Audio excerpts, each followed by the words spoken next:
Fascist সরকার তো পুরো বাংলাদেশকে একটি করাপ্টেড বাংলাদেশে পরিণত করেছে। আমাদেরকে সহায়তা না করে বরং আপনারা ষড়যন্ত্র করছেন। বাংলাদেশের হিন্দু, বৌদ্ধ, খ্রিস্টান, মুসলমানরা আমরা একই আইনের অধীনে পরিচালিত হই। ছাত্র জনতার আন্দোলনে আহত ও গুলিবিদ্ধ শিক্ষার্থীদের দেখতে বুধবার সকালে চট্টগ্রাম মেডিকেলে যান অন্তর্বর্তী সরকারের ধর্ম বিষয়ক উপদেষ্টা ডক্টর আ.ফ.ম. খালিদ হোসেন। তার সঙ্গে ছিলেন বৈষম্য বিরোধী ছাত্র আন্দোলনের অন্যতম সমন্বয়ক সাজিদ আলম ও হাসনাত আবদুল্লাহ।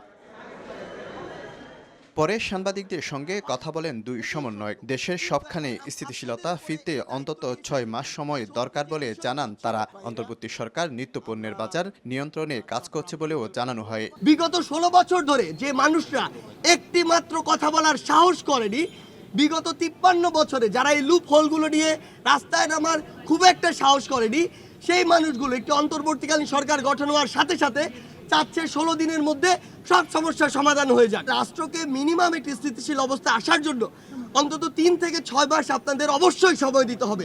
অর্ধেক পাউডারে দ্বিগুণ উজ্জ্বলতা। নতুন রিন অ্যাডভান্সড অর্ধেক পাউডারে দ্বিগুণ উজ্জ্বলতা।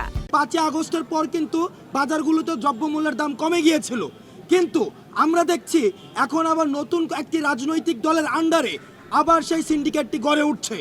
আমরা এই সিন্ডিকেটকে সতর্ক করে দিতে চাই, আপনারা যদি জনমুখী কোনো সিদ্ধান্তের বাইরে গিয়ে সিন্ডিকেট বা মাফিয়াতন্ত্র তৈরি করে বাজার ব্যবস্থাপনার মধ্যে কোনো ধরনের অসন্তুষ্টি তৈরি করেন, তাহলে ছাত্র নাগরিক যেভাবে শেখ হাসিনাকে যেভাবে গদি থেকে নামিয়েছিল, ঠিক একইভাবে এই যে সিন্ডিকেটগুলোর বা মাফিয়াতান্ত্রিক যে সিন্ডিকেটগুলো রয়েছে, সেই সিন্ডিকেটগুলো সমূলে উৎপাটন করবে। হাসপাতাল পরিদর্শন শেষে ধর্ম বিষয়ক উপদেষ্টা ডক্টর আ.ফ.ম. খালিদ হোসেন বলেন, সাম্প্রদায়িক সম্প্রীতির দেশে অন্য ধর্মাবলম্বীদের উপর হামলা হলে তাদের কঠোর শাস্তির মুখোমুখি করা হবে। এখানে বাংলাদেশের হিন্দু, বৌদ্ধ, খ্রিস্টান, মুসলমানরা আমরা একই আইনের অধীনে পরিচালিত হই। যারা এই উপাসনালয়ে হামলা করে বা আমাদের হিন্দু, বৌদ্ধ, খ্রিস্টান ভাইদের ঘরে যারা হাউস হোল্ড আক্রান্ত করে, আমরা এদেরকে ক্রিমিনাল মনে করি এবং this criminal will be punished by the existing law.